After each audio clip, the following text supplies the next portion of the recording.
Bonsoir à toutes et à tous et merci d'être venus assister à ce 5e rendez-vous des Mardis d'eau.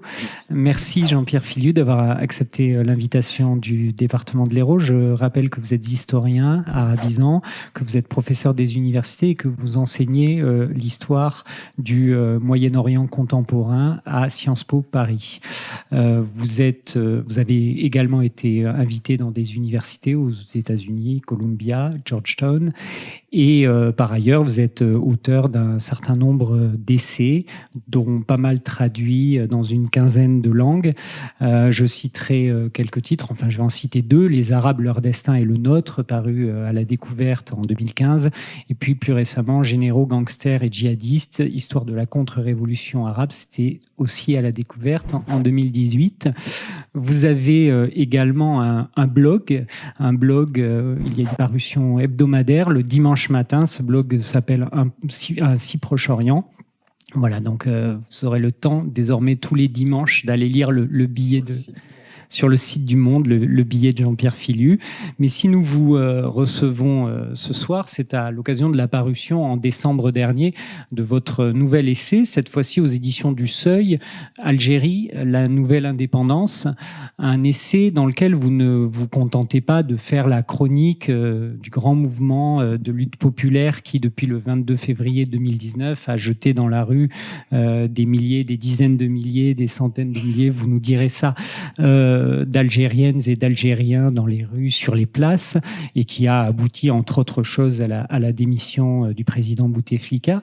Mais vous y dressez également un véritable cadre d'interprétation pour comprendre ce mouvement, en nous rappelant que tout cela ne peut être intelligible que si on le replace dans la longue durée de l'histoire, en revenant au moins à la guerre d'indépendance, mais même sur certains points de votre livre, même en deçà, ce cadre d'interprétation qui nous permet effectivement de comprendre ce qui se passe aujourd'hui en Algérie, du moins d'essayer de le comprendre, et aussi qui, finalement, en tant qu'historien, vous permet d'avoir une attitude assez optimiste. On en parlera ce soir, relativement optimiste, modérément optimiste, mais optimiste tout de même. Mais si vous êtes d'accord, on va commencer par votre titre, Algérie, la nouvelle indépendance. Nouvelle indépendance, évidemment, ça nous renvoie tous à l'indépendance de 62. Une indépendance dont vous dites qu'elle est confisquée. C'est en tout cas l'épithète que vous lui accolez. Est-ce qu'en préambule, vous accepteriez de nous dire en quoi elle a été confisquée, de nous dresser les grandes étapes de cette confiscation, et d'abord par qui ? Avec plaisir. Donc, merci beaucoup. Merci à vous toutes, à vous tous. Merci à vous, cher Régis Penalva, pour m'avoir invité au département de l'Hérault. Toujours un plaisir de venir à Montpellier, mais là, de découvrir ce lieu formidable, je suis très heureux, très ému. Alors oui, l'indépendance confisquée, je n'ai pas inventé cette expression, c'est le premier président de la République algérienne, Ferhat Abbas, qui l'a lui-même choisi comme titre d'un livre, un livre manifeste contre ceux qui avaient justement confisqué cette indépendance. Mais avant de parler de l'Algérie, quand même, comme mon cadre d'interprétation, il concerne l'ensemble du monde arabe, dans lequel l'Algérie a une place tout à fait particulière, je dirais presque extrême, parce que je suis convaincu que tout ce qu'on a appelé improprement les printemps arabes, moi je pense que c'est un soulèvement démocratique qui participe d'une vague révolutionnaire de longue durée, s'inscrivent dans le cadre d'un combat de longue haleine de tous les peuples de cette région pour leur droit à l'autodétermination. Droit à l'autodétermination qui a été confisqué, pas seulement en Algérie, par des cliques autoritaires, généralement militaires et mafieuses. Et donc, on a un demi-siècle d'indépendance arabe, 1922, l'indépendance de l'Égypte, 1971, indépendance des Émirats, du Qatar, du Koweït, événement qui à l'époque a paru tout à fait négligeable, hein, quand on voit aujourd'hui ce que ça signifie, ce que ça pèse dans tous les sens du mot. Mais à l'intérieur, et ça je l'ai mis en lumière assez tôt, on a 20 ans de détournement des indépendances arabes. Ça commence en 49 en Syrie et ça s'achève en 69 en Libye, où le colonel Kadhafi renverse la monarchie qui avait, en 1951, amené la Libye à l'indépendance et à l'indépendance dans l'unité. Bon, on voit que c'est pas joué encore aujourd'hui. Et l'Algérie, c'est à la fois la plus longue, la plus sanglante, hein, des guerres de libération, mais c'est aussi le détournement le plus rapide. Donc dans les deux cas, c'est extrême, hein, du fait du bain de sang de 1954 à 1962, et du fait que l'été 1962 est celui où l'indépendance est proclamée après la fin donc de l'Algérie dite française, hein, le 5 juillet 1962, mais que le même été voit cette indépendance confisquée par ce qu'on appelle l'armée des frontières, qui était donc cantonnée au Maroc et en Tunisie, qui n'avait pratiquement pas tiré un coup de feu pendant toute la guerre de libération, et qui donc, toute fraîche, toute surarmée par les Égyptiens, les Soviétiques et autres soutiens de ce qu'ils appelaient la révolution algérienne, va faire mouvement avec à sa tête le colonel Boumedienne,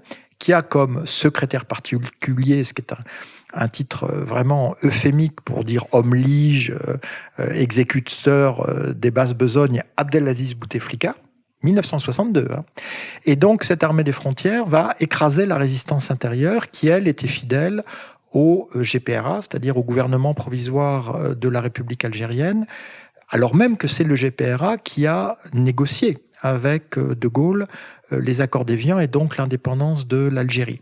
Donc c'est non seulement une indépendance confisquée, mais en même temps, c'est un processus extrêmement violent, extrêmement brutal, où une armée va prendre le pouvoir, même si au début, elle va mettre en avant Ben Bella, qui est le seul des fondateurs du FLN qui accepte de jouer ce jeu très dangereux. D'ailleurs, Ben Bella le paiera 3 ans plus tard en étant renversé par Boumedienne, qui va donc assumer le pouvoir directement. Mais c'est vraiment la racine de la crise algérienne jusqu'à aujourd'hui, et les Algériennes et les Algériens dans la rue l'expriment de manière extrêmement structurée, extrêmement lucide. Hein. Ce sont eux qui parlent de la nouvelle indépendance, ce sont eux, c'est d'ailleurs la photo de ma page d'accueil de mon portable, c'est une fresque dans le centre d'Alger, 1962, indépendance de la terre, 2019, indépendance du peuple. Donc c'est l'idée que l'indépendance post-dictatoriale doit enfin succéder à l'indépendance post-coloniale. Hein, et en fait, quand l'armée des frontières prend le pouvoir, hein, et instaure une structure qui n'existait pas, le bureau politique du FLN, ça n'avait aucune existence avant, en fait, l'armée transforme le FLN en bras civil du régime militaire. Alors que très souvent, on a cru qu'il y avait un parti qui dirigeait le pays, qui s'appelait le FLN, avec un programme socialiste qui a évolué, etc. Mais c'est l'armée qui a le vrai pouvoir. Et les Algériens, qui ont un humour souvent très noir, mais souvent très juste, disent l'Algérie, c'est une armée qu'un pays. Et je crois que c'est un bon résumé de la situation. Et justement, ce qui se passe aujourd'hui, depuis bientôt 1 an, puisqu'on va fêter prochainement l'anniversaire du premier jour, du 1er 22 février 2019, le premier vendredi, c'est une forme de dévoilement. Effectivement, tout d'un coup, le pouvoir est nu. La fiction civile, la fiction politique disparaît. Oui, tout à fait. Alors aujourd'hui, c'est le 50e mardi des étudiants, parce qu'il faut savoir qu'il y a eu la contestation de masse tous les vendredis, donc 50 vendredis depuis la semaine dernière. Et très vite, la jeunesse et les étudiants ont pris le relais les mardis. Donc aujourd'hui, c'est le 50e mardi, et on sent que la participation remonte et la tendance est à ce qu'elle retrouve ses niveaux les plus importants lors du premier anniversaire qui va effectivement être marqué le 22 février. Et on voit que en descendant en masse dans la rue, donc ce sont évidemment des millions d'Algériennes et d'Algériens en cumulé, mais on a eu dans les rues d'Alger des centaines de milliers de personnes avec, pour certaines dates très fortes, le 8 mars, journée des femmes, le 5 juillet, fête de l'indépendance, le 1er novembre, anniversaire de la guerre de libération, à ce moment-là, des records de participation, non seulement à Alger, qui est très souvent ce sur quoi les médias se concentrent, mais dans des dizaines de villes du pays. Et avec, en ce moment, et c'est difficile de comprendre tous les ressorts des villes où les manifestations sont interdites. Je pense à Sidi Bel Abbès, à Tiaret, où il y a donc des répressions locales. Donc ce n'est pas uniquement la capitale, c'est un mouvement qui traverse l'ensemble du pays, avec des déclinaisons d'ailleurs importantes, suivant les villes, suivant les régions. Moi, j'ai eu la chance de passer le début de l'été, donc à Alger, Oran, Annaba, Tlemcen, Constantine, Batna, où à chaque fois on a des contextes différents. Donc, en descendant ainsi dans la rue, les Algériennes et les Algériens, d'abord, voulaient réagir au scandale absolu qu'a représenté pour eux le 5e mandat de Bouteflika. Et donc, faut quand même se rappeler qu'ils ne seraient pas descendus dans la rue. Bouteflika serait en ce moment président pour encore 4 ans. C'est tellement énorme. Quelqu'un dont je pense qu'il ne savait même pas qu'il était candidat à un 5e mandat. Je ne pourrais pas le prouver comme historien. Mais on est quand même à un niveau depuis 2013, depuis l'AVC qu'il avait conduit à être hospitalisé pendant 80 jours au Val-de-Grâce. 80 jours. Bouteflika n'avait plus que quelques heures de lucidité par jour et ne pouvait s'exprimer qu'avec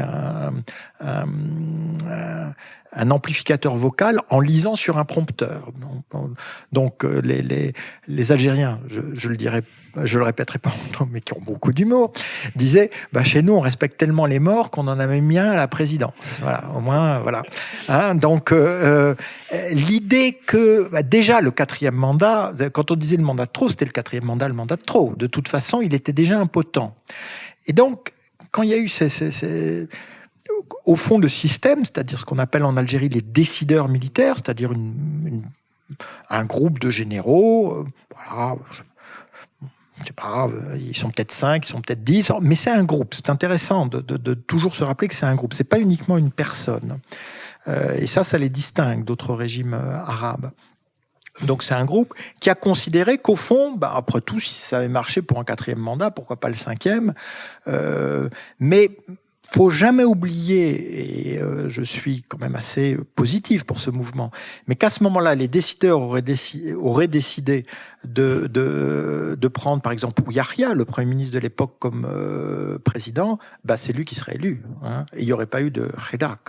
Donc, il y a eu ce scandale. C'est-à-dire, mais ce qui prouve aussi que le régime est à bout de souffle. Il a plus d'idées, il a plus de capacité de renouvellement. Il ne savait au fond que, de même qu'en 99, au sortir de la décennie noire, il va chercher Bouteflika, qui est quand même en exil depuis 18 ans et qui n'est pas la personne la plus dynamique, mais voilà, parce qu'eux, ils se rappellent l'été 62, toujours cet été 62 du détournement. Donc voilà, eux, ils savent pas la marche accélérée, c'est toujours rewind, c'est toujours, ils regardent toujours dans le rétroviseur. Et l'Algérie, elle a dit non, on va vers l'avant. Donc déjà, ils obtiennent la démission de Bouteflika et elle arrive quand, la démission de Bouteflika ? Elle arrive le 2 avril, et après un artifice qui avait vraiment provoqué un scandale, c'est là où on a le slogan « qu'ils dégagent tous », c'était qu'en fait, on suspendait les élections, il n'y aurait pas de 5e mandat, mais Bouteflika restait au pouvoir, hein, jusqu'à une transition. Alors il disait, c'est merveilleux, on avait une présidentielle avec Bouteflika, maintenant on a Bouteflika sans la présidentielle. Non, donc c'est là où on a une journaliste d'une chaîne arabe, Al Arabiya, qui est dans la rue, qui commente à Alger, qui fait son direct, et qui dit oui, la population algérienne et tout, puis il y a un jeune qui arrive dans l'écran, enfin un jeune 30 ans, hein, en Algérie, voilà, on peut être jeune assez tard, hein, et qui arrive dans l'écran, qui dit mais c'est pas possible, mais en dialecte, et elle lui répond, c'est extraordinaire, mais parlez arabe, sauf que lui il parle arabe, mais il parle pas le même arabe qu'elle.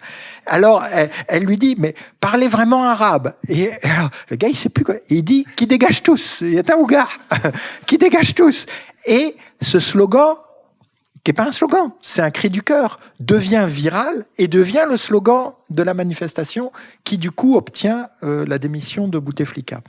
Et donc, à ce moment-là, le système est suspendu parce que donc on a un intérim constitutionnel par le président du Sénat, mais bon, le monsieur n'est visiblement pas de taille, hein, pour faire face à un tel défi. Donc, les décideurs rentrent en jeu directement. Et on a le chef d'état-major, Ahmed Gaïd Salah, qui est leur chef, hein, depuis déjà quelques années, qui va commencer à occuper l'espace public et à répondre, en fait, il y a les vendredis de manifestation, et puis le lundi ou le mardi ou le mercredi, le général, dans une enceinte militaire, parce qu'il n'a pas de titre, il n'est que vice-ministre de la Défense, s'exprime. Alors bon, il est là, parce que moi je les ai vues toutes ces interventions, hein, toutes. Hein. On va en faire des choses, hein, pour écrire des livres d'histoire. Il est là, il est derrière son pupitre, évidemment en tenue. Alors vous imaginez, vous là au premier rang, vous êtes les généraux. Voilà, hein. Vous après c'est les colonels, et puis derrière sur des chaises il y a évidemment les officiers, les sous. Et tout le monde prend des notes. Tout le monde prend des notes. Alors qu'il dit la même chose. Il dit la même chose à chaque fois. Il dit la France, la France, la France, la France, le complot, la main de l'étranger. L'Algérie va être déstabilisée. L'Algérie fait face à une entreprise, vraiment une manipulation de l'étranger. Et il faut. Et plus il le dit, plus évidemment ça sonne creux.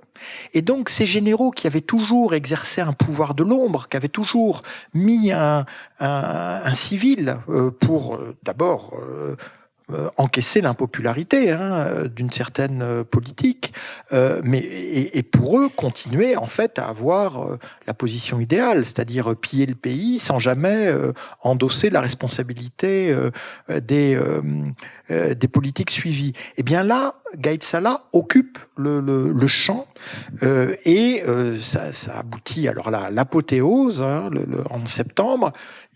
En gros, il dit voilà, la récréation est finie, voilà, c'est fini. Il faut des élections, il faut un président. Parce que, bon, sans rentrer dans des considérations constitutionnelles, l'intérim constitutionnel s'était achevé, l'opposition a fait des propositions constructives, Gaïd Salah les avait balayées, et donc on était dans une situation de vide constitutionnel. Et là, on a vraiment une séquence qui, pour l'historien, est à la fois fascinante et accablante. C'est que le général décide. Du coup, il y a le premier conseil des ministres de cet intérim présidentiel qui se tient. Le président ouvre la séance, le général parle, le Premier ministre parle. Au moins, c'est clair. Hein. Au moins, c'est dans le compte-rendu. Hein. Donc, vraiment, tous les masques tombent. Hein. L'idée qu'il y a un pouvoir civil, bon, ça tombe. Et alors là, merveille de la technocratie algérienne, on a une loi électorale et une révision des listes électorales qui sont approuvées en 48 heures. Franchement, respect. Hein, et après, on a donc les deux, la loi électorale et la révision des lois, qui sont approuvées par le Parlement et le Sénat jeudi et vendredi. Vendredi est un jour férié. Donc, dans la semaine qui a suivi le coup de gueule du général, le président par intérim peut arriver à la télé et dire des élections auront lieu le 12 décembre. là, quand même, les Algériens, c'était difficile de leur faire accepter que ce scrutin serait transparent et respectueux. Et de fait, c'est le candidat qu'avait désigné le chef d'état-major qui a été élu, Abdelmajid Tebboune. Mais voilà, Gaïd Salah est mort de mort naturelle le 21 décembre. Donc, la situation a changé parce que ce n'est plus le maître du pays qui est resté en place. Et donc, Tebboune, le candidat qu'il avait désigné et qui a été très mal élu, officiellement 40% de participation, sans doute 3 ou 4 fois moins. Alors certes, il est émancipé de son mentor, mais derrière, il y a toujours l'armée. Et donc, le Gaïd Salah a été remplacé par le chef d'état-major de l'armée de terre, mais significativement, tout fait sens dans ces cas-là en Algérie, il est chef d'état-major par intérim, et jusqu'à aujourd'hui, il n'y a pas de ministre de la Défense en Algérie. C'est-à-dire qu'on ne sait pas quel est le civil qui est censé diriger les militaires. Alors on dit oui, mais constitutionnellement, le président est chef des armées, d'accord ? Sauf que avant, les armées n'avaient d'autres chefs que le général chef d'état-major. Mais bon, constitutionnellement, le président, il est chef de la diplomatie, il n'est pas pour autant ministre des Affaires étrangères. Donc, c'est intéressant. Comme il n'y a plus de vice-ministre de la Défense vu qu'il est mort, donc il n'y a plus de ministre de la Défense. et donc, on voit qu'on est quand même face à une vraie question.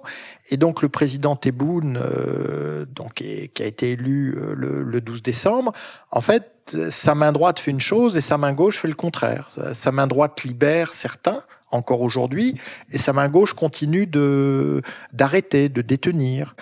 Sa main droite dit que le dialogue c'est bien, la contestation c'est respectable, mais sa main gauche continue de restreindre le champ de l'expression, les libertés de réunion. Il faut savoir que l'opposition n'a jamais de permis pour tenir des assises. Donc elle ne peut tenir que des réunions dans les sièges des partis d'opposition, qui elles-mêmes, par définition, sont contraintes. Bon, c'est un exemple parmi d'autres. Du point de vue des libertés publiques, l'Algérie, aujourd'hui, 4 février, est dans une situation pire que sous Bouteflika. Donc on ne peut pas dire qu'il n'y a ni une ouverture ni un dialogue, même si évidemment, après cette grande commotion de 2019, le régime s'emploie à crédibiliser une nouvelle façade civile pour reprendre un peu, Gaïd Salah est mort, et on reprend les affaires avec des généraux qui tiennent le pays et des civils qui amusent un peu la galerie, quoi. Alors, avant qu'on évoque et qu'on en vienne à évoquer ces millions d'Algériennes et d'Algériens qui descendent dans la rue pour essayer de savoir qui ils sont, ce qu'ils veulent, un dernier mot quand même sur les décideurs, parce qu'on a parlé de Gaïd Salah. Est-ce qu'il s'agit d'un groupe homogène, cohérent, ou est-ce que c'est un groupe, d'abord, qui le compose, uniquement des militaires? Est-ce qu'il y a des oligarques financiers? Et est-ce qu'il est au contraire déchiré ou agité par des luttes intestines? Alors, ça avait été longtemps mon différend avec certains spécialistes de l'Algérie.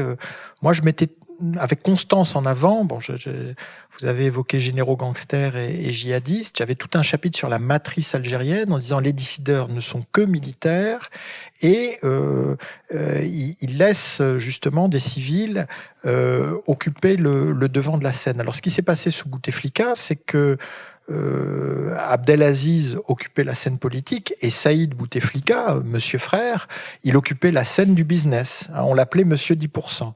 Et les gens vous disent, oh, c'est monsieur 10%. Et moi j'ai dit, mais les décideurs, c'est monsieur 50%. 10%, c'est rien pour eux. 10%, c'est le pourboire. Donc il essaie, effectivement. Mais alors on a eu, tout ça avait une réalité. Quand je parle de marionnettes, de façades, ça veut pas dire que c'est en carton-pâte. Ça a une réalité. Moi, j'ai pu être invité dans des dîners officiels au palais de Bouteflika. Et il y avait toutes les apparences, tout le protocole, toute la pompe d'une présidence effective. De même que Saïd Bouteflika entretenait des réseaux dont on le voit, vu qu'il a été condamné par un tribunal militaire à Blida à de longues années de prison, que en fait c'était des réseaux de corruption institutionnalisés. Mais il y avait toute cette petite musique sur l'Algérie a changé, maintenant l'Algérie est prospère, et c'est vrai que l'Algérie a disposé d'une rente incroyable avec les cours du pétrole au-dessus de $100 et qu'on a eu vraiment des fortunes qui se sont faites. Mais bon, moi je dis bon, vous connaissez sûrement mieux l'Algérie que moi, mais je suis pas convaincu par la solidité de cette façade, de ces oligarques civils. Et de fait, quand Gaïd Salah a voulu montrer qu'il était le seul et unique maître du jeu, il les a éliminés en quelques semaines, y compris des personnalités qu'on croyait intouchables. Mais du coup, ils sont militaires, ils sont pas politiques. Du coup, ils ont emprisonné la moitié du CAC 40. Donc, c'est pas excellent pour l'économie de l'Algérie. Donc, mais là encore, le Hirak, donc la contestation, c'est-à-dire littéralement la mise en mouvement algérien, a mis à nu. Il a mis à nu non seulement le fait que ce pouvoir est militaire et qu'il n'a qu'une façade civile, mais aussi il a mis à nu sa nullité économique. C'est-à-dire que dès que les décideurs font autre chose que piller, dès qu'ils s'occupent d'économie, eh bien, ils mettent quasiment le pays à l'arrêt. Ils le plongent dans le marasme. Alors que le Hirak a été très respectueux. Ils n'ont jamais bloqué un port, une usine, un site pétrochimique.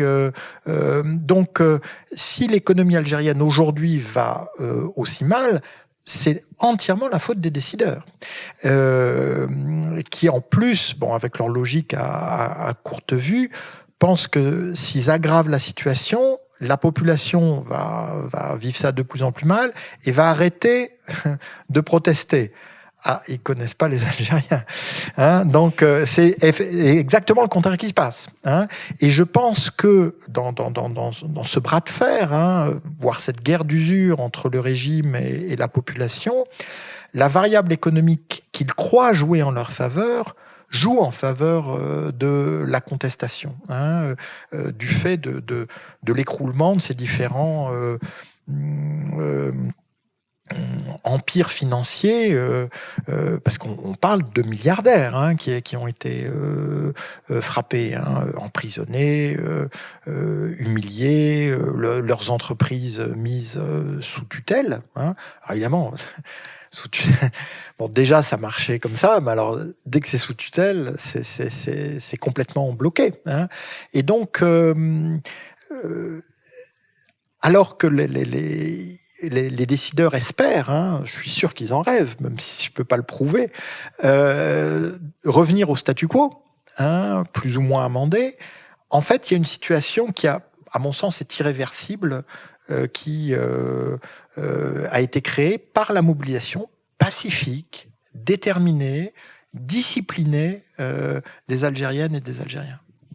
Alors justement, quelles sont les grandes caractéristiques de ce mouvement qu'on a vu apparaître en février 2019 ? Qu'est-ce qui, vous, en tant que chercheur, historien et spécialiste depuis de nombreuses années du monde arabe, vous a surpris, vous a ému ? L'émotion, c'est évidemment la non-violence. Moi, les premiers vendredis, j'avais les larmes aux yeux parce que j'avais tellement peur que 88 se répète. 88, c'est des centaines de morts massacrés par l'armée en quelques jours de protestation à Alger, ce qui du coup a provoqué la première ouverture démocratique qui elle-même a été noyée dans la décennie noire. Donc c'est certain. Et en même temps, je pense que là, le cap est passé. Je vois pas quelle menace on pourrait mettre en avant, quel épouvantail on pourrait agiter pour justifier une répression forcément tragique. Mais la responsabilité, elle revient aux contestataires, qui ont été d'un grand sens vraiment civique. D'ailleurs, bon, il y a un slogan que je rappelle, ils disent « Nous, en Algérie, c'est les gilets gentils ». Voilà. Mais au-delà du slogan, il y a une réalité. Alors, moi, j'ai identifié, parfois, on dit « Ah oui, les supporters de foot, il n'y a rien ». Non, les supporters de foot, et d'ailleurs, il c'est pas uniquement en Algérie, on le voit dans d'autres pays arabes. En fait, les stades de football qui ont servi de défouloir,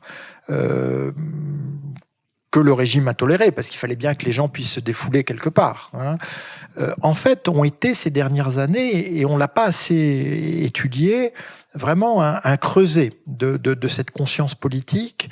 Il faut voir que dès qu'un représentant du régime arrivait dans les stades, les supporters lui tournaient le dos. Vous voyez ce que ça veut dire.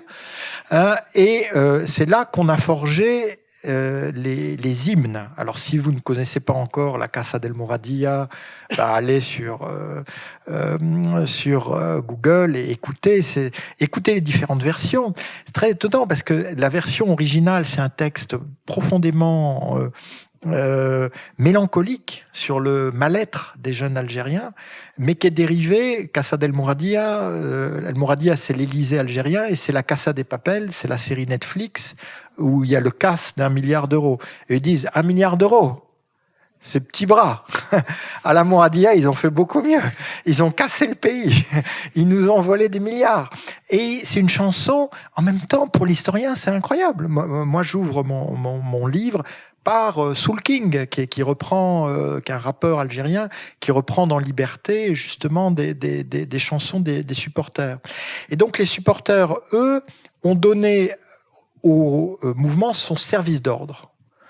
Et pour éviter, parce que ils étaient habitués aux accrochages avec les forces de l'ordre, mais là, il fallait pas qu'il y ait d'accrochage.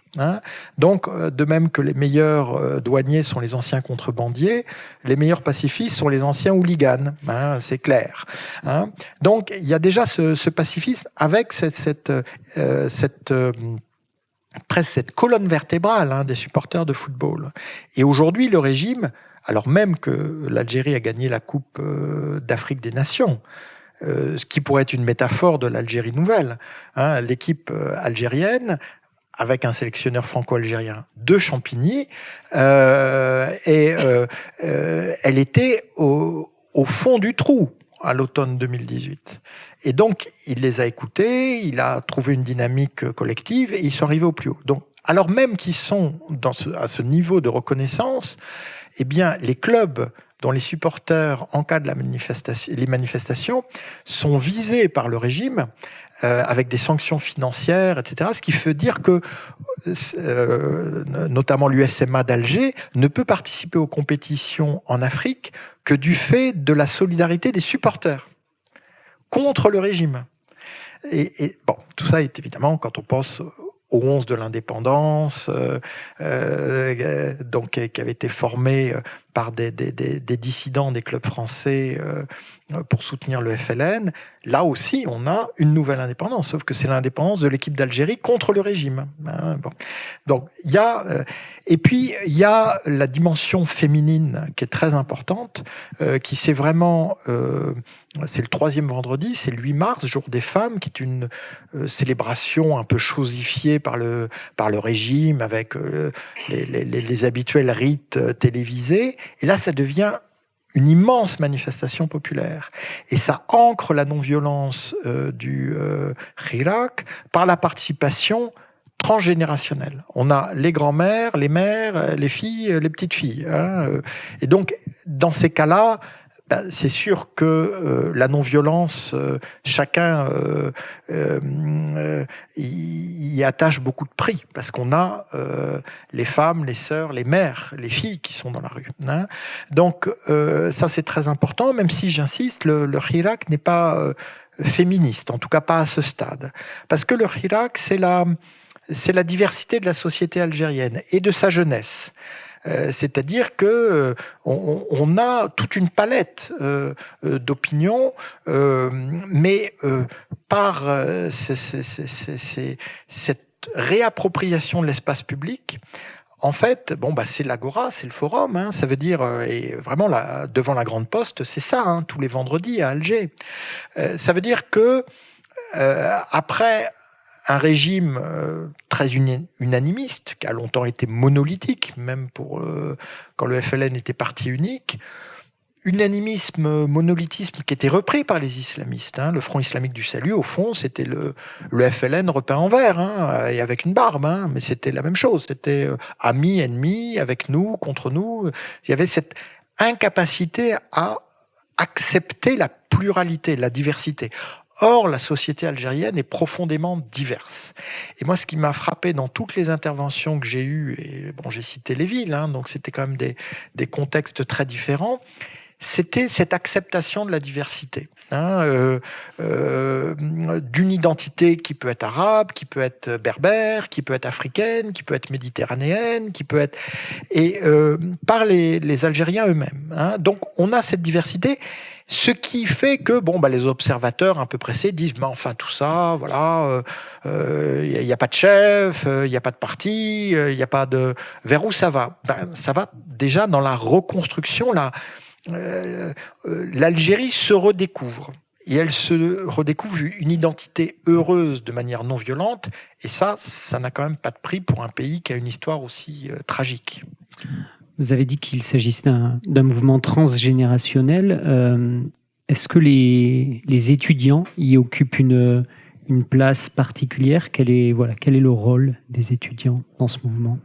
Donc les étudiants, dès le mardi qui suit le 22 février, donc premier vendredi de la contestation 2019, donc mardi 26 février, ils occupent la rue, ils occupent les campus, et le régime va faire une de ses nombreuses erreurs, c'est-à-dire qu'il croit qu'il va casser la contestation en anticipant les vacances de plusieurs semaines. Voilà, et en disant allez, vous êtes tous en vacances. Et donc une partie des étudiants rentre au village, parce que c'est normal, mais une autre partie occupe les campus. Donc en fait ils ont donné les campus aux étudiants et à une partie des professeurs, une minorité parce que c'était quand même les congés. Donc ça veut dire que tous les professeurs qui sont restés l'ont fait sur une base militante, pour animer justement des universités populaires. Mais plus généralement, on a une jeunesse. Moi, j'étais très frappé. Je donne quelques portraits de jeunes que j'ai rencontrés. C'est la génération qui a grandi sous Bouteflika et qui n'a pas connu la décennie noire. Donc la décennie noire, c'est de 100 à 200 000 morts. Dans la décennie 90, donc dans cette guerre civile entre les forces de sécurité au sens large et les djihadistes au sens large. Donc, et dans les chansons des supporters de foot, dans leurs hymnes, on a ça. Il y a cette idée, vous nous ferez plus peur avec la décennie noire, parce que c'est vrai que Bouteflika, quand il arrive au pouvoir, après une telle horreur, il a un effet apaisant. C'est le patriarche bienveillant, voilà. Avec Sauf que la société algérienne a complètement changé. Pas parce qu'elle est plus jeune. En fait, elle est moins jeune qu'en 1988. Mais contrairement à des clichés, c'est pas la poussée démographique qui fait la transition démocratique. C'est généralement la transition démographique qui fait la transition démocratique. Et ça a été le cas dans pratiquement tous les pays arabes. C'est-à-dire que on passe d'une cellule familiale à 6 à 8 enfants à une cellule familiale à 2 à 3 enfants. On y passe en une génération. Faut imaginer anthropologiquement, sociologiquement, ce que ça signifie. Donc moi maintenant, quand je vais en Algérie, y compris dans des familles plutôt conservatrices, c'est très rare que les ados mangent en même temps que les parents. Ça m'a vraiment marqué, parce qu'avant, non seulement ils mangeaient en même temps, mais il n'était pas question qu'ils s'assoient tant que le papa s'était pas assis, qu'il n'avait pas commencé à manger. C'est fini tout ça. Donc ils ont leur autonomie, évidemment portée par les réseaux sociaux, il n'y a pas qu'ici, et donc leur forme d'organisation, leurs références. Et alors là, j'insiste, parce que moi j'ai même fait une interview croisée de jeunes femmes militantes du Hirak d'une vingtaine d'années, l'une voilée, l'autre pas voilée. C'est vraiment pas ça la communauté de génération est beaucoup plus importante que cet affichage ou pas de la foi. Donc on a Donc, c'est une génération plus critique, mieux formée, qui a donc des attentes qui sont plus fortes. Et ils ont exalté la figure du kharaga. Le kharaga, c'est le brûleur de vaisseaux, le brûleur de papier, c'est l'émigrant illégal par bateau, généralement vers l'Espagne, et plus si affinité. Et donc, pour eux, le kharaga, qui est souvent jeune, qui est de leur âge, c'est un martyr. Et on sait que ce mot est de toute façon très très chargé, mais en Algérie, martyr, ça veut dire martyr de la lutte de libération contre la France, ou maintenant martyr de la lutte contre le terrorisme.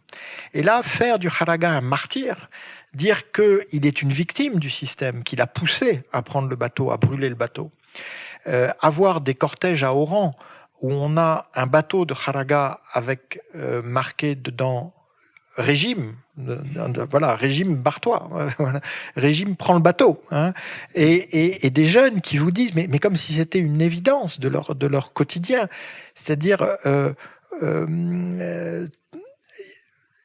pour que nous retrouvions notre pays, il faut qu'eux, ils s'en aillent. Donc, s'ils prenaient le bateau, évidemment, ce serait pour eux l'idéal, d'où le slogan qui dégage tous. Cette idée que ils nous menacent, ils nous vampirisent, et si on veut vraiment s'émanciper à titre individuel, et a fortiori collectif, il faut qu'ils sortent de nos vies. Et ça, c'est très fort. Et on voit bien, de toute façon, que le régime est incapable de parler à cette jeunesse, qu'il ne sait que ressasser des slogans du passé. Quand éventuellement il veut, quand Tebboune veut faire un geste, il ne rencontre que des gens de son âge, c'est-à-dire du mien, enfin un peu plus quand même, 60-70 ans.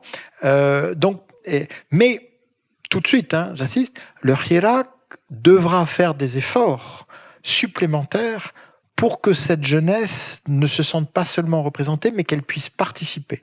Or, on voit un phénomène qui est classique, qui est le phénomène des vieux militants. C'est-à-dire les vieux militants, plus ils ont perdu de bataille, moins ils veulent céder la place.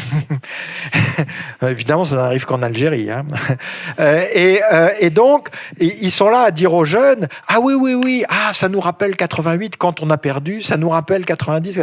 Et les jeunes, ils disent, oui, bon, d'accord, t'as perdu, voilà, nous, on arrive. Et là, il y a un vrai problème. C'est-à-dire qu'on voit que les porte-paroles du Hirak, ils disent qu'ils sont jeunes, mais ils ne le sont pas autant que la jeunesse l'attendrait. Et donc, moi je suis certain, ils sont déjà sur les réseaux sociaux, mais ils trouveront une forme d'accession à une décision plus active au sein de la contestation qu'aujourd'hui. Vous avez parlé d'affichage de la foi. On sait la place que la religion a dans la constitution algérienne.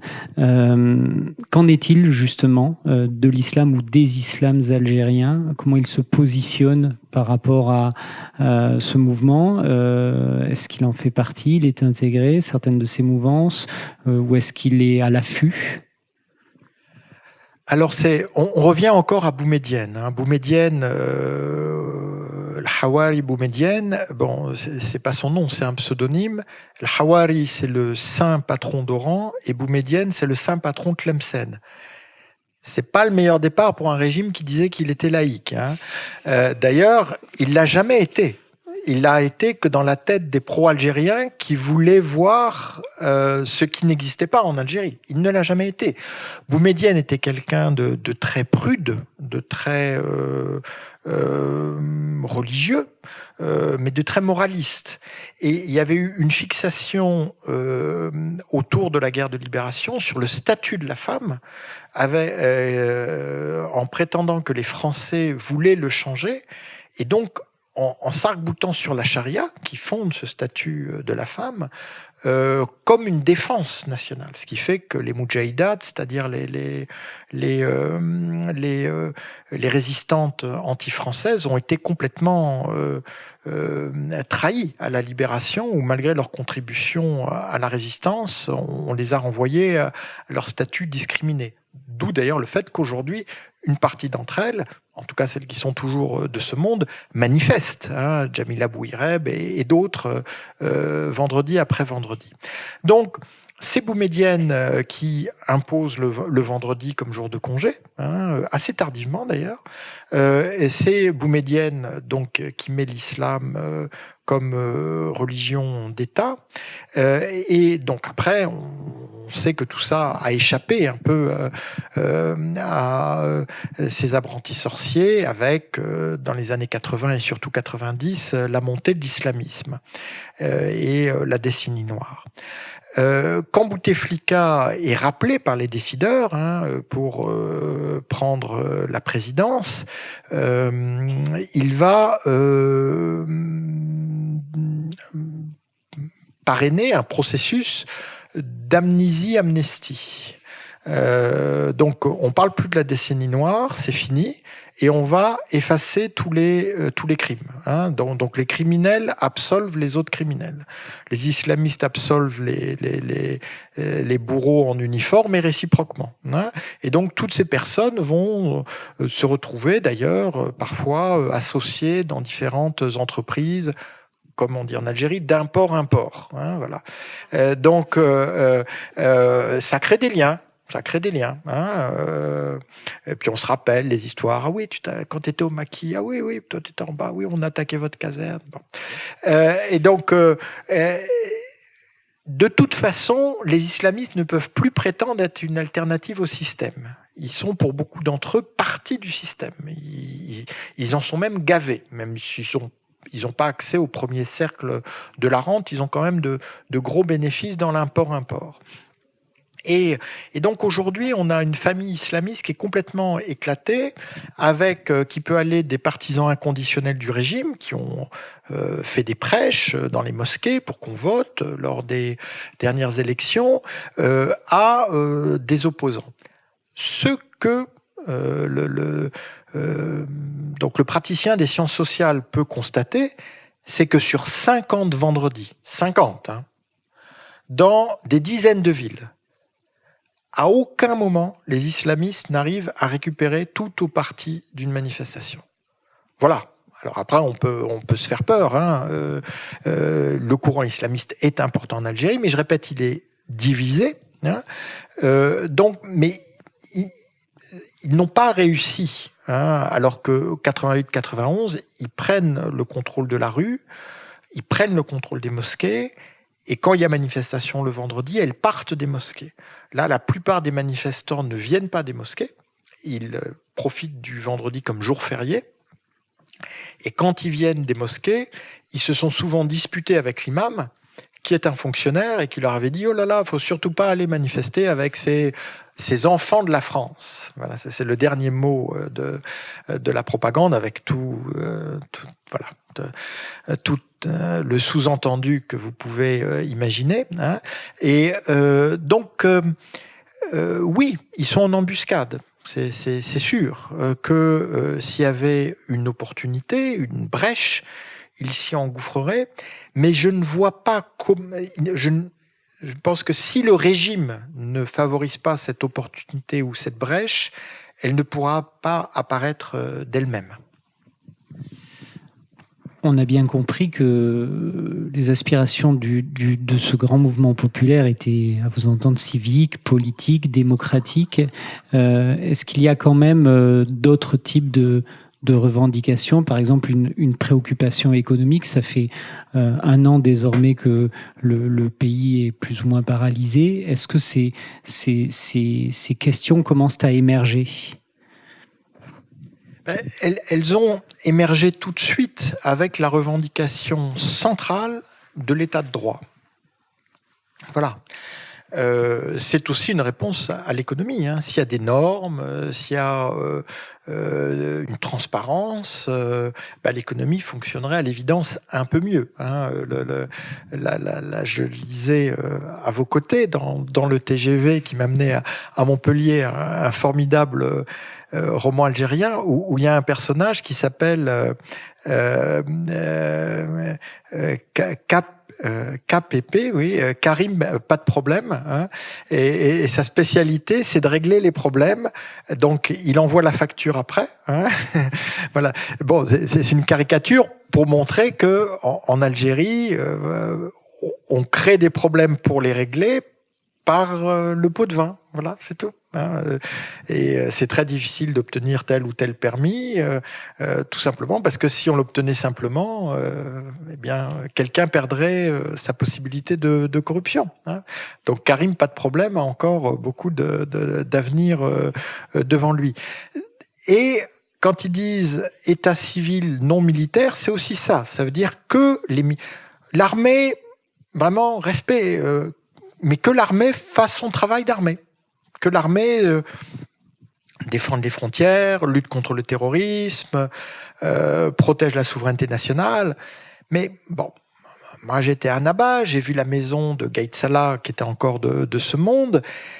La maison de Gaïd Salah à Annaba, il y a la minoterie de la région militaire ouest qui est adossée à la maison. C'est-à-dire que même le pain, il faut qu'il le raquette à la source, quoi. Voilà. Le pain, les baguettes de pain, je sais pas, il est chef d'état-major qui mettent la boulangerie à l'autre bout de la ville et puis de toute façon on lui versera le pourcentage qu'on doit lui.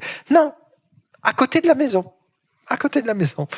pour être sûr que voilà, c'est pas possible, c'est complètement.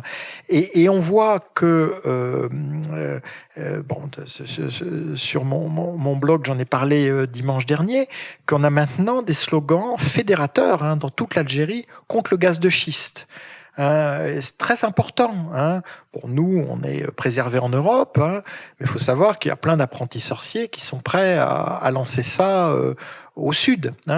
Et en 2015, le gaz de schiste, la prospection, avant même la production, avait été interrompue par une mobilisation citoyenne dans le Grand Sud, à Ain Salah, par la population qui avait occupé le site où une société américaine, Halliburton, qui est bien connue pour toute une série de scandales de corruption en Irak, en Algérie et ailleurs, et était censé faire ses premiers forages. Donc il y a cette conscience aussi de la nécessité d'un nouveau modèle économique. Et puis il y a une ville, donc on dit BBA parce que Borj Bou Hariri, qui est la ville vraiment vitrine, c'est au pied de la Kabylie, de l'informatique algérienne, de l'électronique algérienne, de la téléphonie algérienne,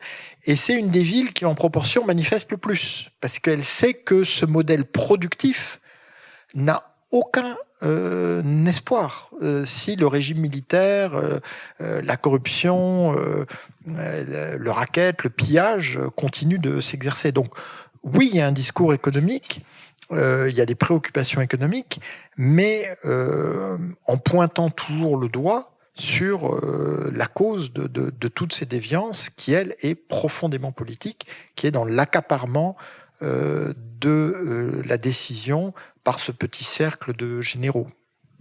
Et dans cette question du gaz de schiste, on peut y voir également la naissance ou l'apparition de préoccupations écologiques aussi dans ce mouvement ou pas du tout ? Tout à fait, tout à fait. Avec, là encore, les Algériens ont développé leur propre expertise à ce sujet. Donc,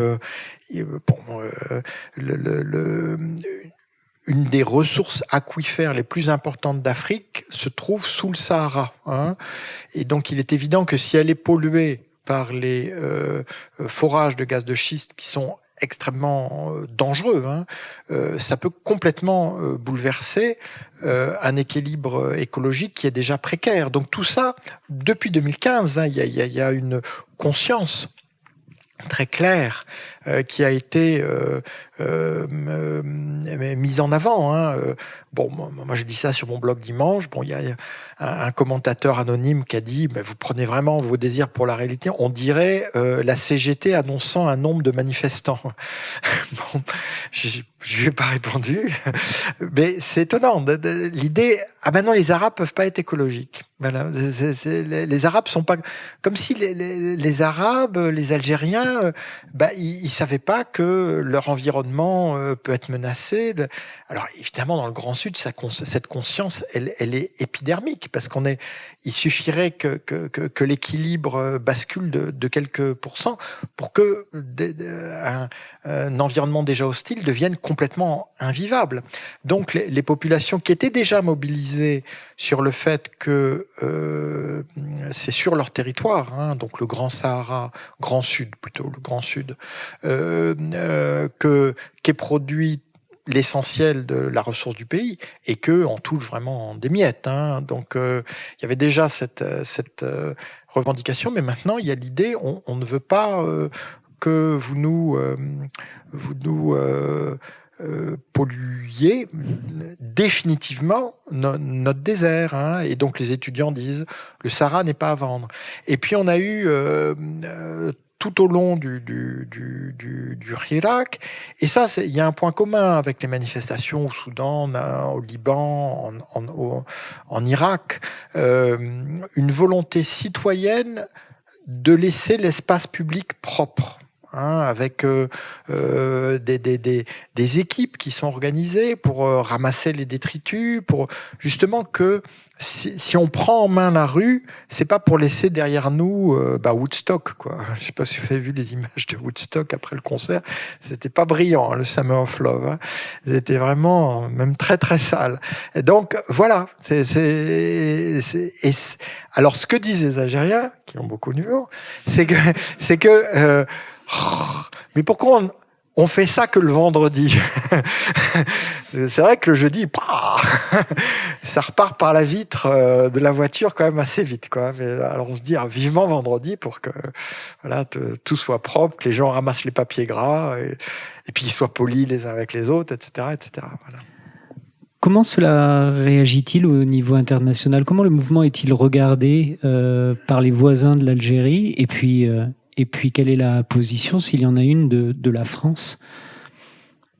Alors, il faut voir, là je prends un peu de champ, mais on a vraiment une séquence qui commence au Soudan à la fin de 2018, qui se poursuit en Algérie en février 2019, maintenant Liban et Irak, avec j'ai fait une histoire de la contre-révolution arabe. Cette contre-révolution arabe, aujourd'hui, elle a vraiment un centre politico-stratégico-financier. Ce sont les Émirats arabes unis qui soutiennent partout la restauration autoritaire ou les régimes autoritaires. Et donc, c'est très frappant. Le 2 avril 2019, Bouteflika démissionne. Le 4 avril, Haftar, seigneur de la guerre. Moi, quand je mets maréchal, qui est son titre, je le mets toujours entre guillemets, vu qu'il s'est autoproclamé maréchal. Et quand il était général, c'était du temps de Kadhafi. Donc, il faut quand même savoir de quoi on parle. Alors, il est malin, il a appelé sa milice Armée nationale libyenne. Comme quoi, plus c'est gros, plus ça passe. Voilà. Donc, on dit l'armée nationale libyenne. Là aussi, il faut mettre beaucoup de guillemets. Donc, le 4 avril, il lance la 3e guerre civile de Libye. C'est lui qui la lance par l'attaque contre Tripoli. Et on y est encore aujourd'hui avec tous les effets désastreux en termes de réfugiés, de terrorisme, etc. Donc c'est clair qu'il y a une volonté de contre-révolution dure, mais qui en Algérie a été neutralisée parce que les Algériens ont quand même de la chance d'avoir du pétrole. C'est-à-dire que les émirs peuvent pas faire la pluie et le beau temps, parce que l'Algérie a une véritable indépendance. On peut pas acheter des partis, on peut pas acheter des médias comme dans d'autres pays. Donc ça a protégé. Il y a une ambiguïté sur les hydrocarbures. À la fois, c'est une dépendance qui favorise la rente et donc une économie de raquette. Et c'est un facteur de souveraineté nationale qu'il ne faut pas du tout négliger. Et puis alors, il y a la France. Donc, il y a la France, alors, je l'ai déjà dit, les décideurs, d'ailleurs, je crois que certains d'entre eux le croient. Ils pensent qu'à l'Élysée, à mi-temps, mi-temps, ils travaillent sur l'Algérie. Voilà, ils sont là, ils font des plans, ils poussent, ils achètent, ils changent, ils disent, etc. Donc, il y a une espèce de paranoïa qui, au début, a été alimentée et qui est devenue une seconde nature pour un certain nombre de décideurs algériens, voilà, qui croient vraiment. Et donc, du coup, ils ont de très grands amis avec Poutine. Faut savoir que la plupart de ces généraux ont été formés à l'école soviétique, qui n'est pas la plus créative possible, mais enfin c'est du solide. Ça vous maintient, voilà, à 75 ans, vous êtes là, vous pouvez encore. L'Algérie est le plus gros client de l'industrie de défense russe. Elle leur a acheté des milliards et des milliards. L'armée algérienne étant elle-même le plus gros budget militaire du continent africain, avant l'Égypte. Moi, j'ai découvert ça, je ne me rendais pas compte. Je croyais que l'Égypte, complètement dopée par les Golfiens et les Américains, achetait plus. Non. C'est l'Algérie, donc avec ce lien avec Poutine. Donc les Russes sont totalement sur la ligne état-major, comme ils sont totalement sur la ligne Haftar dans la Libye voisine. Et puis la France, c'est l'histoire, c'est l'éternel recommencement, quoi, la France et l'Algérie. C'est-à-dire, on se demande à quel moment on va arriver en France à libérer la parole sur l'Algérie. Enfin, comme si les fantômes de la guerre de libération étaient toujours là, inhibant les uns, inhibant les autres, et qu'on puisse pas appeler ce régime pour ce qu'il est. Alors, effectivement, c'est prendre des risques. Mitterrand, qui maniait beaucoup la double négation, avait dit en 92, lors du coup d'État qui renverse Ben Jedid et qui donc plonge le pays dans la décennie noire, qu'il serait normal que l'Algérie retrouve le moment venu le chemin de son fonctionnement institutionnel. Immédiatement, les Algériens, la France soutient les islamistes. Et aujourd'hui, vous les avez encore, ils vous disent ça. Mitterrand, il soutenait le fils. Ah bon? Où est-ce que vous avez vu ça? Mais il l'a dit. Mais quand est-ce qu'il l'a dit? Voilà. Et donc, on a un chantage qui continue à s'exercer sur les décideurs français, qui est quand même inquiétant. Et en même temps, moi, je comprends la prudence de nos autorités, parce que tout ce qu'elles peuvent dire sera retourné contre elles, par un régime qui est vraiment là-dessus sans foi ni loi. Faut savoir que l'actuel président algérien, qui maintenant a le modéré, etc., pendant la campagne électorale, il disait pas la France, il disait le pays d'Ossarès. C'est bien, vraiment, ça élève le débat. Donc, moi, c'est pour ça que je suis vraiment heureux de vous voir aussi nombreux et nombreuses ce soir. Moi, ce qui m'interpelle un peu, c'est que le débat en France sur le Hirak soit quand même très limité. Je pense que l'écrasante majorité de nos compatriotes, pas vous évidemment vu que vous êtes là, pensent qu'il n'y a plus de contestation en Algérie. Pensent que c'est fini, que on en a parlé, il y a eu des numéros spéciaux au printemps, et puis que maintenant c'est fini, qu'il n'y a plus rien, que c'est revenu comme à l'ancienne. Et ça, c'est quand même un peu troublant que du côté de la société civile, des partis, des syndicats, des organisations. Alors pas toutes, je sais, SOS Racisme, il y a les communiqués de tel ou tel député, de tel ou tel... Mais quand on sait ce qu'il y a en partage entre la France et l'Algérie, c'est quand même étonnant qu'il y ait une telle, je dirais presque autocensure, encore aujourd'hui. Alors, c'est pas du tout dire que les Algériennes et les Algériens, ils demandent qu'on fasse des manifestations de solidarité ou autre, c'est pas ça.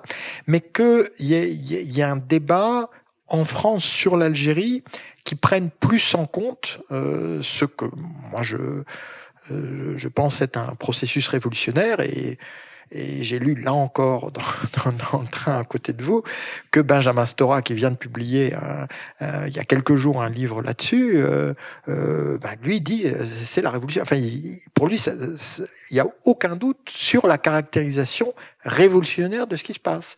Donc ça devrait ouvrir là aussi un certain débat en France. Eh bien, on va ouvrir le débat justement, puisqu'on a légèrement dépassé la petite heure qu'on s'était donnée, cher Jean-Pierre Filiu. On va rallumer un peu les lumières pour qu'on puisse vous voir, et surtout, on a 2 micros, un micro à droite, un micro à gauche, normalement, qui devraient se promener ou arriver, n'est-ce pas, Vincent? Est-ce qu'il y a des questions? Surtout, est-ce qu'il y a des courageux pour poser la première question? Oui. Alors attendez, le micro arrive. Voilà. On a une question devant et une question au milieu, s'il vous plaît. Oui, on va les prendre par 2 ou 3 les questions. Du coup, on va prendre celle de monsieur. Oui, regardez, il y a le micro. Levez juste la main pour qu'elle voit là. Merci. Puis il y aura monsieur là. Bonsoir, monsieur Filiu. J'ai lu plusieurs fois, je ne sais pas si c'est exactement ça, que les réserves de gaz conventionnelles étaient pour plus de la moitié bien exploitées. C'est la raison pour laquelle, d'ailleurs, les autorités algériennes veulent développer et pousser au gaz de schiste.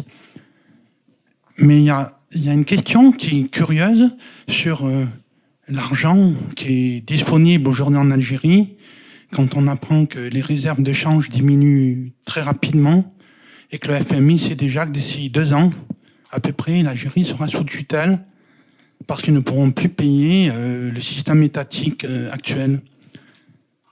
Comment vous voyez l'avenir à ce niveau-là? Est-ce que ça ne va pas poser des nouveaux mouvements de contestation encore plus forts que ceux qu'il y a aujourd'hui? Et on va prendre la deuxième question également. Oui, alors moi j'ai 3 questions en fait. Alors est-ce que le fait que, donc vous avez dit que le chef d'état-major Gaïd Salah est décédé donc le 23 décembre, il y a un nouveau chef d'état-major qui pour la première fois depuis l'indépendance ne faisait pas partie de l'armée de libération nationale. Est-ce que ça peut changer les choses finalement, ou est-ce que s'il a été dans le moule, c'est un petit peu la même chose? Deuxième question, c'est vous dites que le mouvement est pas prêt de s'essouffler, mais qu'en même temps il n'y a pas de leader qui émerge et il n'y a pas de revendications très concrètes en fait. Enfin, quand on dit qu'ils dégagent tous, il faut quand même qu'on arrive à mettre quelque chose aussi après. Donc qu'est-ce que ça peut être et quand est-ce que ça peut venir? Et troisième question, vous avez parlé des relations entre la France, l'Algérie. Quel peut être le rôle de la France justement dans ce nouveau futur qui se dessine, quelle position elle peut prendre, et plus globalement en fait quelle est la place de l'Algérie pour la diplomatie française, l'économie, etc. Enfin, comment la France peut regarder ça, surtout que Macron a redit en revenant d'Israël que c'était le défi mémoriel de son quinquennat, la mémoire de la guerre d'Algérie. Donc voilà, merci. Très bien. Donc, pour l'économie, c'est certain que il y a un risque d'épuisement sur 1 ou 2 générations des hydrocarbures conventionnels, d'où la fuite en avant du gaz de schiste.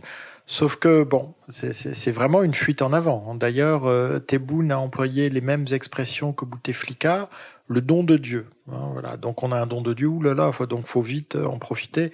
Bon, voilà, on peut quand même essayer un peu de complexifier la problématique, quoi. C'est pas parce qu'on a un don de Dieu qu'il faut forcément l'exploiter et forcément demander aux Américains de l'exploiter pour nous, quoi. On peut quand même un peu réfléchir. C'est d'ailleurs, ça me permet déjà de commencer à vous... En fait, qu'ils dégagent tous, ça c'était un cri du cœur devant une chaîne de télévision arabe parce que Bouteflika s'accrochait au pouvoir.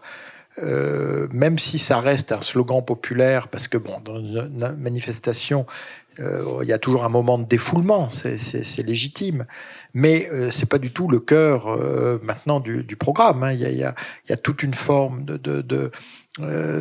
d'élaboration de politiques alternatives, de propositions institutionnelles, économiques. Enfin, il y a une véritable floraison d'intellectuels organiques, mais qui effectivement ne sont pas la commission plan du parti ou la plateforme programme de telle ou telle coalition. C'est sous une forme beaucoup moins institutionnelle. Donc, la question de l'économie, à mon avis, elle est cruciale, parce que c'est ça qui va contraindre un régime qui ne veut pas l'ouverture démocratique, il n'en veut pas, c'est évident, à l'adopter. Parce que il y aura cette menace. Alors, la mise sous tutelle, franchement, il faut voir que l'Algérie part d'une position très favorable. Elle avait réussi à rembourser toutes ses dettes, elle avait effectivement un matelas de devises considérable dans lequel elle puise maintenant. Mais on voit bien que si on fait appel aux forces vives en Algérie, on peut complètement sortir de ces impossibilités actuelles qui sont liées à un mode de production rentier qui est de l'ordre de l'addiction. Hein. Quand on a 97% des ressources en devises qui proviennent des hydrocarbures et qui donnent 2/3 des rentrées de l'État, on est complètement dans la monoculture. Hein. Enfin, comme on dit, l'Algérie mange son pétrole. Or, voilà. Je dis ça très simplement, je sais que ce serait compliqué. Le secteur le plus productif en Algérie, il est informel. Donc si on le fait rentrer dans le formel et qu'en même temps les rentes, les imports, on les taxe sans fin pour leur absence de productivité, on peut arriver, même avec l'existant, à une économie algérienne qui serait moins caricaturale qu'aujourd'hui. Parce qu'il y a cette marge de l'informel. Mais ça veut dire qu'on responsabilise les acteurs de l'informel. On ne fait pas que les racketter. Donc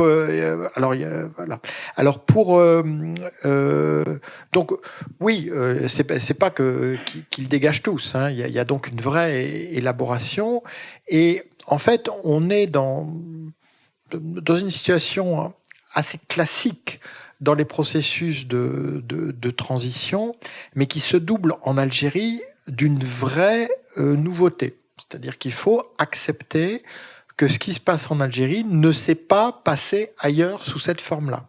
Et que donc, si on prend les schémas des transitions latino-américaines, post-communistes, etc., elles peuvent s'appliquer au régime, mais pas forcément à la société, parce qu'il n'y a pas de Solidarność, il n'y a pas de mouvement comparable à ceux qui avaient agité l'Amérique latine post-dictatoriale. Mais c'est la réalité de la société algérienne. Hein. On a quand même eu une démolition systématique des corps intermédiaires, à la fois par la dictature, puis par la décennie noire. Donc c'est normal qu'on soit dans cette phase de reconstruction. Mais cette reconstruction, non seulement elle est bien avancée, mais elle a pour elle, ce que j'évoquais rapidement, c'est-à-dire le fait que l'Algérie est un pays qui a des cadres et qui a une jeunesse qui est bien formée et dans certains secteurs très bien formée. Mais ce qu'il faut, c'est mettre en adéquation cette formation avec les opportunités. Quand on a des bacs plus je sais pas combien qui sont obligés de devenir des kharagas parce qu'ils n'ont aucune perspective au pays, il y a quelque chose qui cloche, et il cloche pas forcément dans la tête des jeunes en question. Hein. Donc tout ça, et puis il y a l'essentiel, c'est la question nationale. C'est-à-dire que en Algérie, la vraie ressource renouvelable, et à mon avis éternellement renouvelable, c'est le patriotisme, le nationalisme. Et ça, aujourd'hui, je crois que le Hirak a déjà gagné sans qu'on s'en rende compte, c'est-à-dire que symboliquement, mais aussi dynamiquement. C'est lui qui incarne la nation, c'est plus ce régime. Hein. Il l'a montré le 5 juillet, le 1er novembre, et les moments où, quand on est en Algérie, les Algériens et les Algériens vivent le plus, c'est l'idée, le monde va nous regarder. On va non seulement être fiers de nous, mais on pourrait devenir une forme d'exemple. Et ils ont largement raison. Hein, et d'ailleurs, ils ont déjà inspiré, on sait que la tâche va être dure, les manifestants au Liban ou en Irak. Et on a fait beaucoup de comparaisons, avec le Chili, avec Hong Kong. Mais donc, il y a de nouveau cette idée que l'Algérie est un pays qu'on regarde et où on peut apprendre des leçons. Il y a évidemment le référent de l'Algérie, mec des révolutions. L'Algérie, donc dans les années 60-70, et l'idée de renouer avec cette fierté. Et à mon avis, ça, alors c'est impossible de le mettre dans les ordinateurs du FMI, hein, mais ça, c'est une énergie formidable. Hein. Ça, pour mobiliser un peuple, hein, en lui reconnaissant ses droits, il n'y a rien de comparable. Hein. Donc, on verra hein, comment ça se passe. Alors, vous aviez une question sur la France, et la troisième question, c'était le chef d'état-major. Oui, excusez-moi. Donc, alors, là, ça flotte. Hein, ça flotte. Gaïd Salah, ça les a vraiment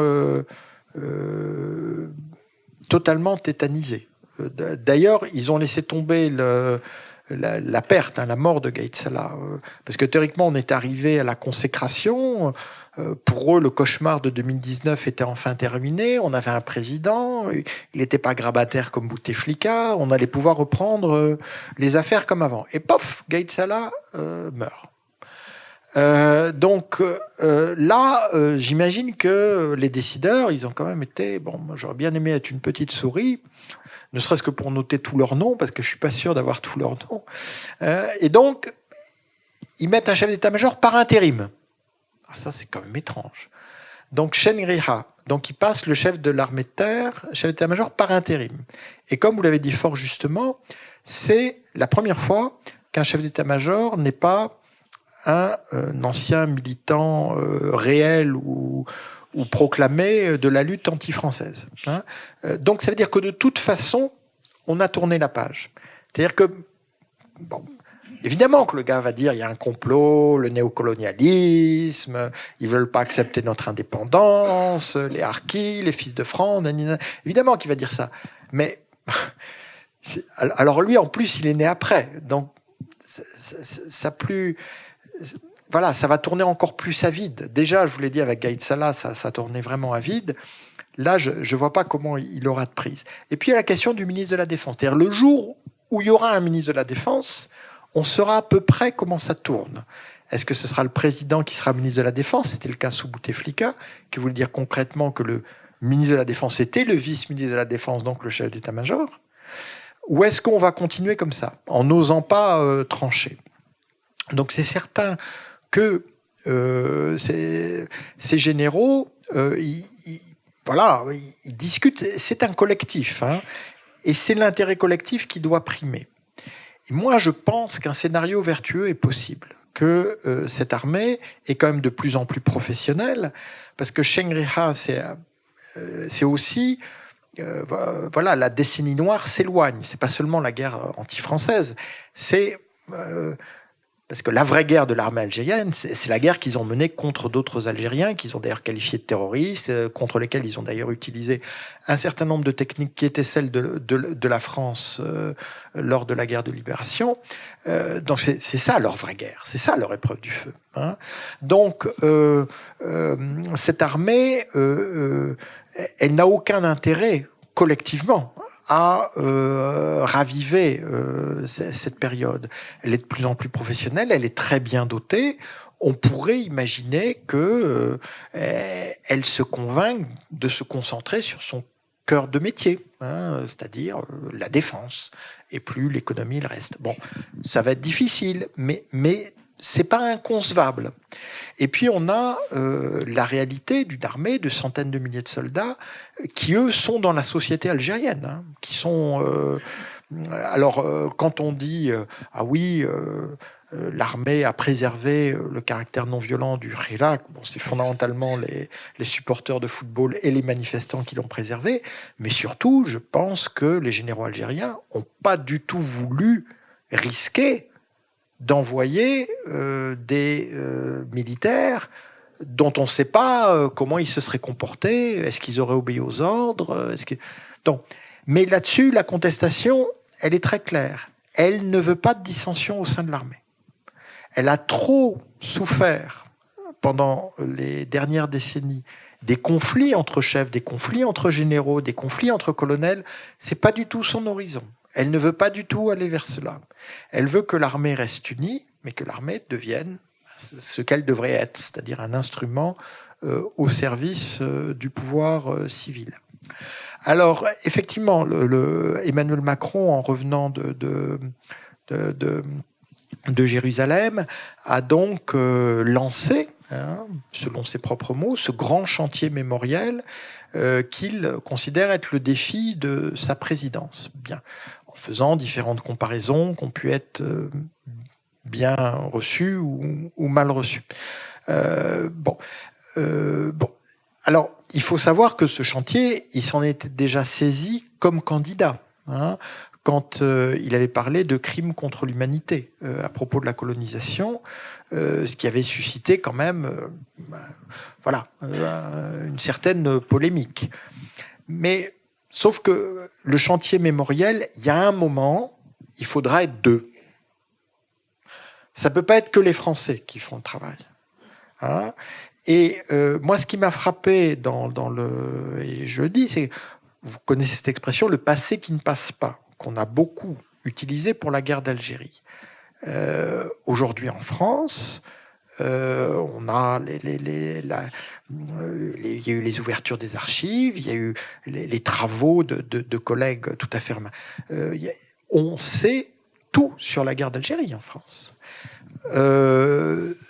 J'espère que bientôt on saura tout sur la guerre d'Algérie en Algérie, sur la guerre que le FLN a menée contre d'autres Algériens, sur les conflits à l'intérieur du FLN. Donc ce passé qui ne passe pas, aujourd'hui, il continue, alors même que la génération de la guerre de libération quitte la scène, ne serait-ce que biologiquement.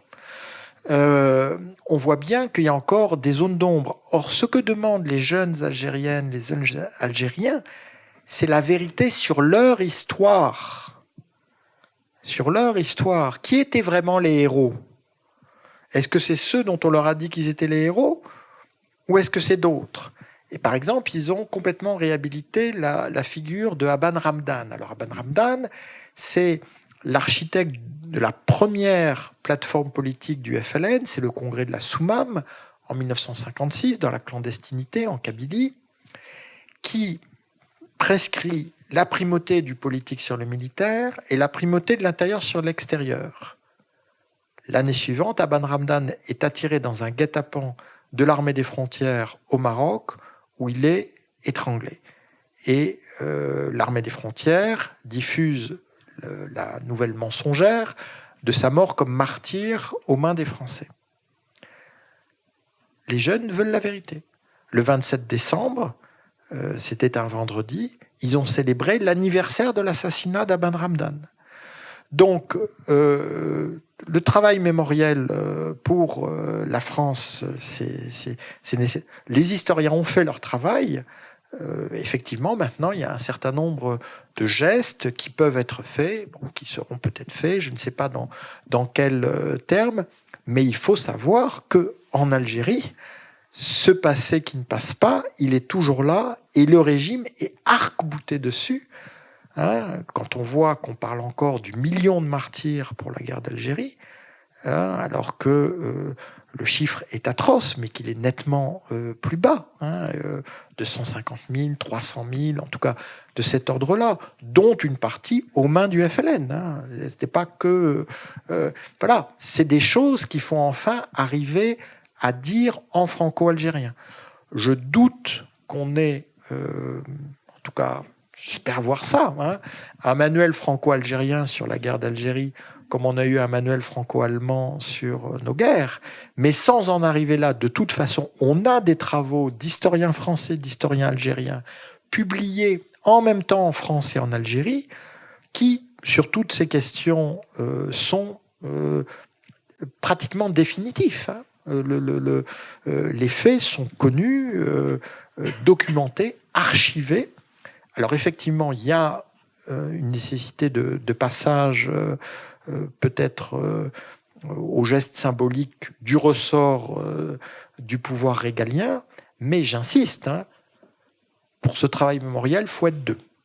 Il faut que les Algériens ouvrent leurs archives, qu'un certain nombre de documents, y compris sur des phases sombres de leur histoire, soient rendus publics, et ça participe des exigences démocratiques du peuple algérien. Et ce sera évidemment une formidable nouvelle pour eux, mais aussi pour nous, si ça se fait enfin. Est-ce qu'on a une deuxième salve de questions? Oui, une ici, il y a monsieur... Madame. Pourriez-vous nous dire quelques mots sur les rapports entre Arabes et Berbères, s'il vous plaît? Quel est le statut des Berbères actuellement? Bonsoir, il y a eu beaucoup de choses. Alors, avec un ami qui connaît la question créole, on s'amuse à dire qu'en fait, finalement, les Algériens sont très français sur beaucoup de choses, et notamment sur les éléments que vous avez dit ce soir, sur le patriotisme, notamment sur... patriotisme, il y aurait beaucoup de choses à dire. Le patriotisme détourné avec Marine Le Pen au second tour, après son père. Sur les faits de corruption au niveau international, la France est malheureusement encore très bien classée. Et enfin, il y a eu beaucoup de sujets très intéressants que vous avez évoqués. Et je ne sais pas par lequel commencer, notamment la dernière question que vous avez évoquée là aussi, elle est très intéressante. Pour faire des parallèles encore avec la France, on peut dire aujourd'hui que reste-t-il du Conseil national de la résistance, des acquis sociaux qu'ils ont légués à la nation et qui sont parfaitement détruits par le libéralisme du 440. Donc en fait, je suis un peu mitigée parce qu'il y a des éléments très algériens que vous avez évoqués ce soir, mais sur la plupart des fléaux, c'est difficile de dire qu'ils sont particulièrement algériens. Ce qui fait qu'en fait, au final, on a plutôt envie de penser que les Algériens sont encore très, très français, quoi. Et bon, je ne vais pas provoquer personne ici, mais bon. Donc, j'ai relevé beaucoup de choses. Et par rapport, par exemple... moi, ce que je pense, c'est que dans les années 2000, vous avez parlé de Benjamin Stora, mais il y a aussi Jacques Marseille. Dans les années 2000, on a loupé le coche de faire un devoir de mémoire lorsqu'il y a eu un anniversaire. Il me semble que c'était dans les années 2000. Et en fait, il y a eu un gros déni, et c'est là qu'était sortie la théorisation des bienfaits de la colonisation. Alors que si il y avait eu une conclusion faite et qu'on aurait mis tout ça, au placard plutôt que sous le tapis. Aujourd'hui, je rebondis sur ce que vous avez dit sur l'habilitation de la France à effectivement dire son mot sur la politique algérienne et que ça aurait été peut-être bien accueilli par les Algériens. On a bien compris votre point de vue, mais est-ce que vous avez une question? C'est le jeu. Une simple question. Oui, j'en ai une. Il y a beaucoup de choses. Les derniers éléments que vous avez dit... Une question. D'accord. Parce qu'il y a déjà une question qui attend sa réponse. Oui. Donc, réfléchissez à la question et... D'accord. Moi, c'est une question un peu naïve. Pourquoi est-ce que ces militaires ont laissé s'installer un tel niveau d'éducation dans la jeunesse, en fait? Parce que c'est une arme à double tranchant que des gens soient si bien formés. Et j'arrive pas à comprendre, je connais pas vraiment bien, en fait, en même temps aussi. Vous avez votre question ? Non, il y a eu beaucoup de choses d'évoquer d'intéressantes de votre part. Ok. Mais en fait, pour faire un parallèle, vous avez dit un élément très important. Non, Non, mais c'est une Devant question. vous, il y a une question. Est-ce que vous pensez pas aussi qu'en France, c'est la même chose du côté, entre guillemets, du peuple, du fait que, en fait, on veut rendre la situation très misérable pour que les gens n'aient pas la force de résister et de faire de révolution. C'est aussi encore un parallèle. Et est-ce que vous pensez pas que les situations sont similaires? Merci. Voilà, alors je réponds tout de suite à votre question. Non. Voilà. Donc, vous savez, oui, non, mais j'arrive au berbère, mais je réponds à la question sur l'éducation. Il ne faut pas imaginer, les dictateurs arabes en général, les décideurs algériens en particulier, c'est pas des gens qui ont une ingénierie politique extrêmement sophistiquée. Hein. D'ailleurs, une des grandes découvertes du Chirac, c'est ça c'est de mesurer à quel point ils sont bêtes, quoi. Mais vraiment bêtes. Hein.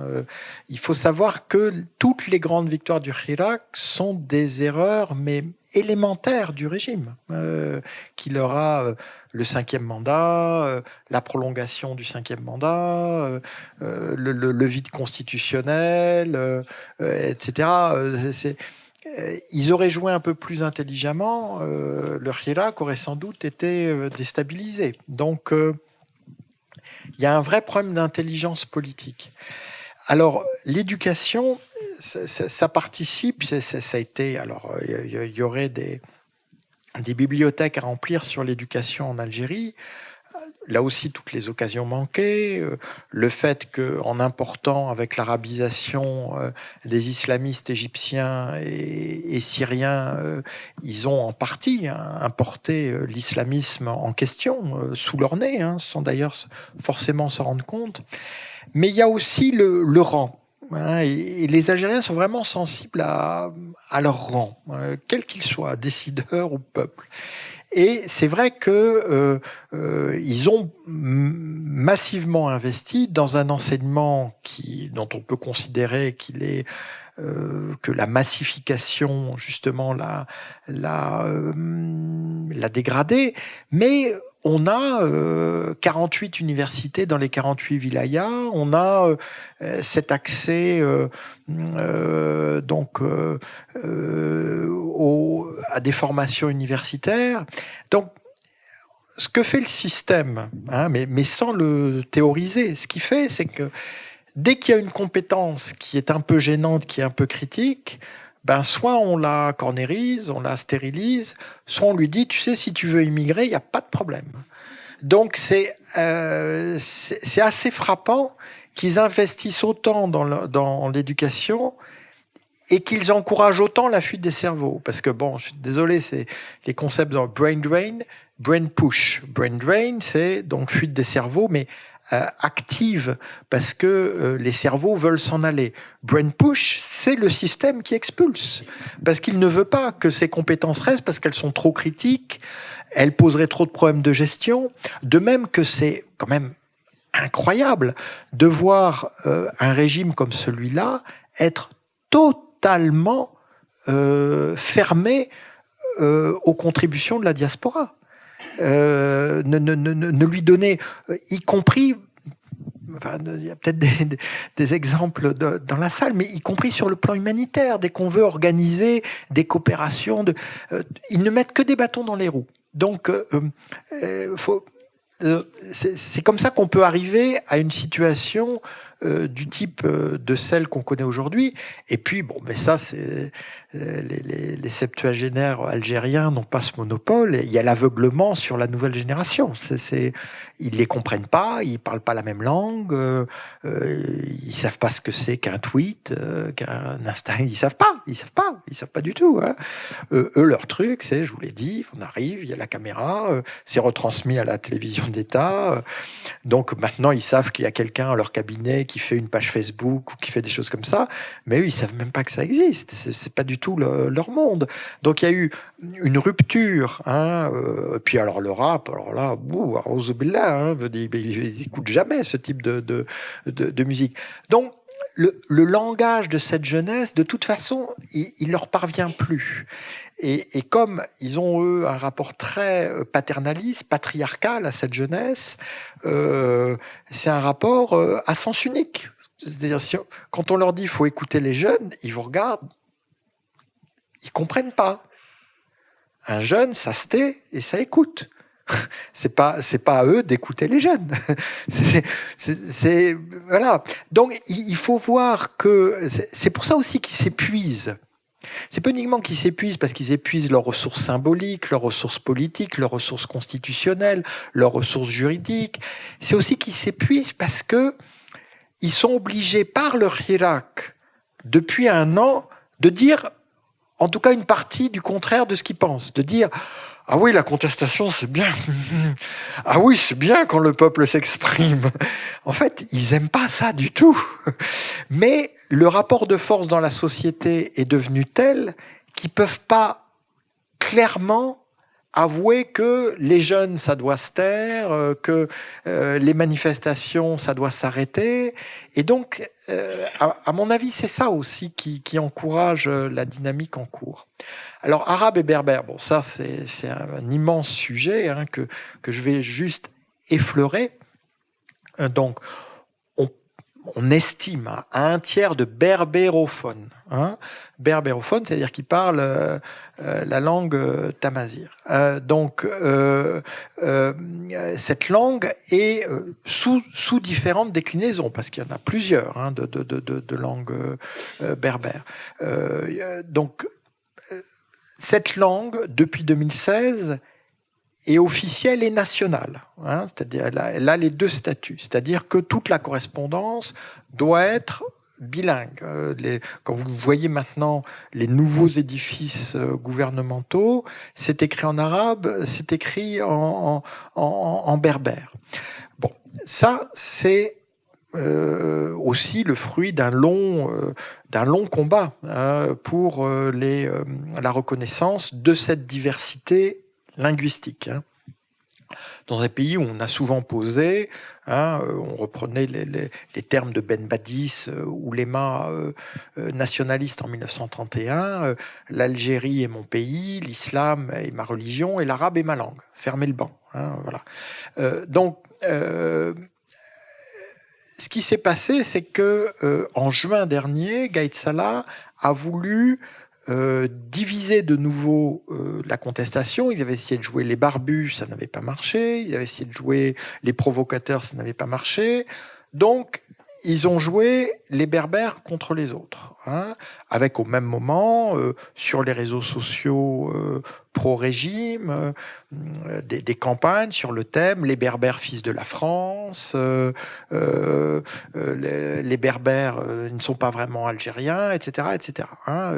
Là aussi, c'est récurrent chaque fois qu'il y a eu le printemps berbère en 1980, en 2001, on a justifié la répression en disant « il y a une menace à l'unité nationale ». Bien.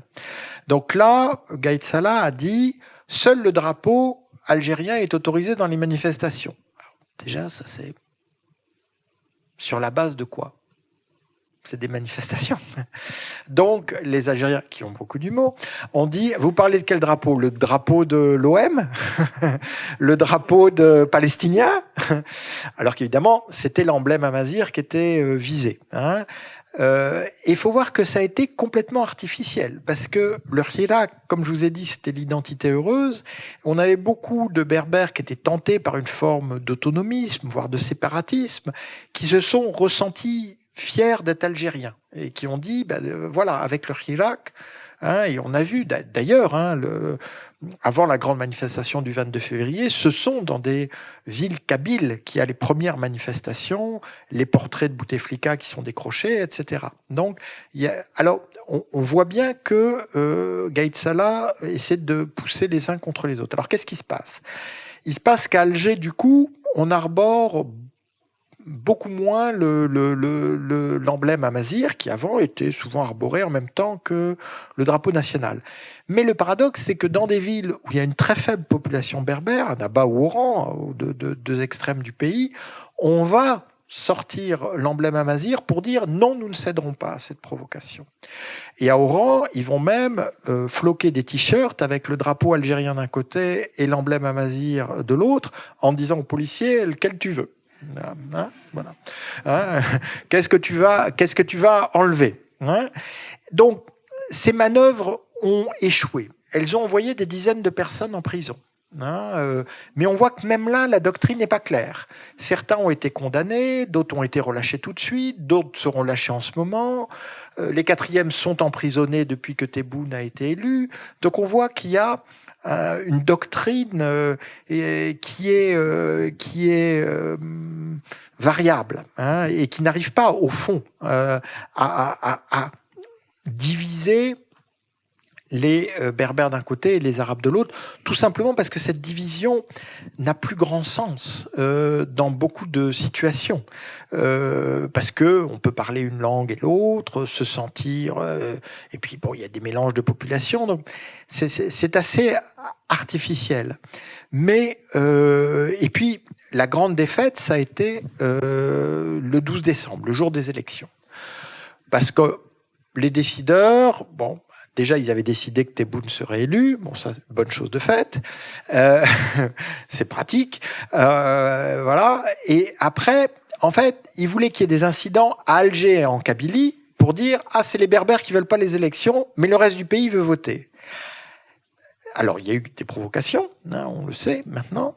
Et alors, en Kabylie, on n'a pas du tout voté, ça c'est clair. Mais l'abstention a été très forte dans tout le pays, hein, même si elle était moins forte dans les villages où, par définition, tout le monde connaissant tout le monde, c'est difficile de ne pas aller voter, c'est vraiment un acte d'opposition.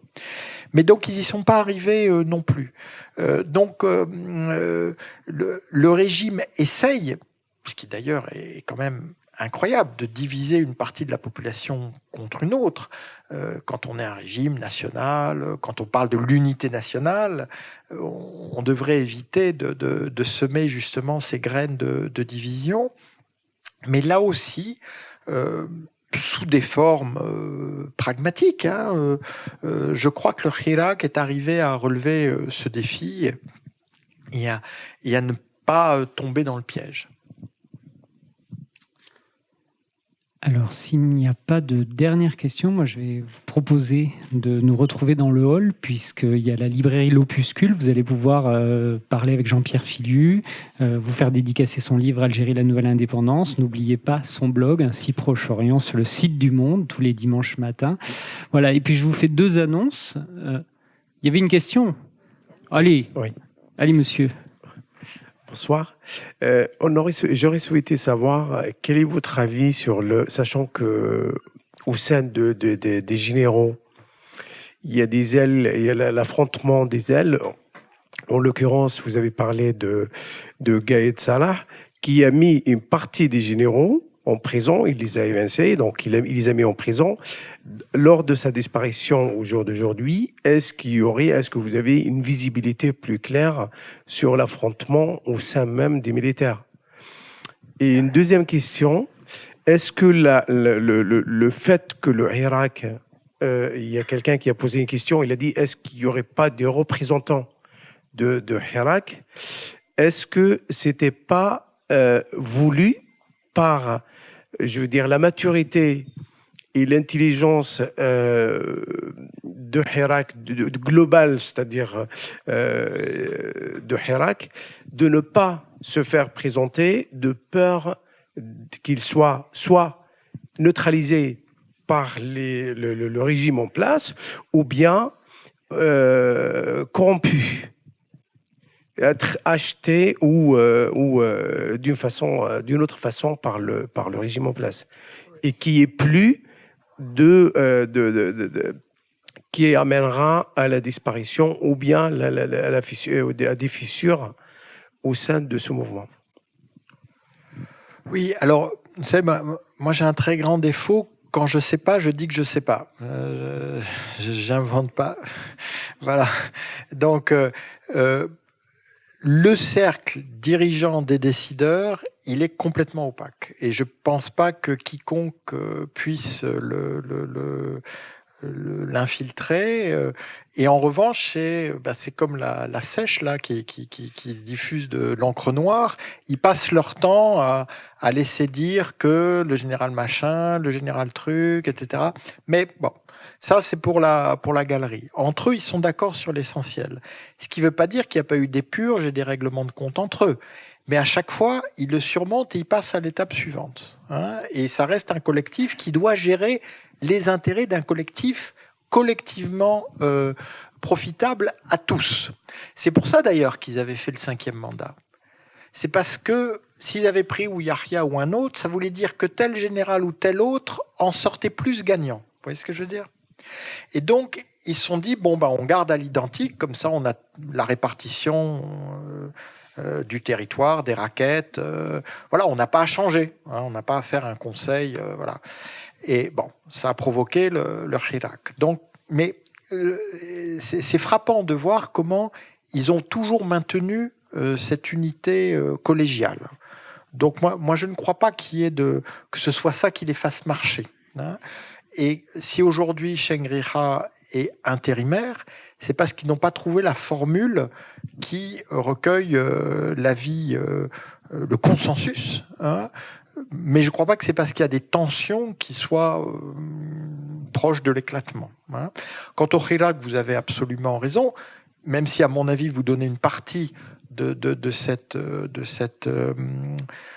ce choix qui était de ne pas avoir de leader désigné pour ne pas les exposer à la répression et pour ne pas les exposer, en Algérie, on appelle ça le culte du zaïm. Le zaïm, c'est le chef, et on sait bien que ça a miné le FLN et que ça permet aussi au régime de monter telle personnalité contre telle autre. Les Tunisiens ont une très belle expression, ils appellent ça le tout à l'ego. Voilà. Et donc, c'est dévastateur pour l'opposition, et plusieurs fois en Algérie, ça a été dévastateur. Donc, ils ont été très sages. Moi, je crois, puis on finira là-dessus, en tout cas dans cette configuration, c'est que le Hirak ne veut pas s'exposer tant que ça ne sert à rien de s'exposer. C'est pas une absence de courage, c'est pas une absence de maturité, c'est qu'il est encore trop tôt. Parce que, une fois de plus, il faut être deux pour dialoguer. Pour l'instant, le régime ne veut pas dialoguer. Le régime veut embrouiller, veut gagner du temps, veut donner le change, veut se refaire une virginité, tout ce que vous voulez, mais il ne veut pas dialoguer. Le jour où il voudra dialoguer, d'abord, ça impliquera que tous les détenus d'opinion soient libérés. Ils sont encore environ 80, même si on a eu une bonne nouvelle aujourd'hui. Que les libertés soient effectivement garanties, liberté de manifestation, d'expression, de réunion. Et à ce moment-là, je suis sûr que le Hirak constituera une délégation qui sera collégiale, qui sera représentative de différentes sensibilités, parce que le Hirak ne parle pas d'une voix, et c'est très bien. Et c'est, je crois, ce qui peut arriver de mieux pour l'Algérie. Et sur cette base-là, et en mettant en avant l'intérêt national, les intérêts supérieurs de la nation algérienne, je suis convaincu qu'on peut aller vers une transition enfin authentique et enfin démocratique. Merci encore. Merci beaucoup Jean-Pierre Philippe.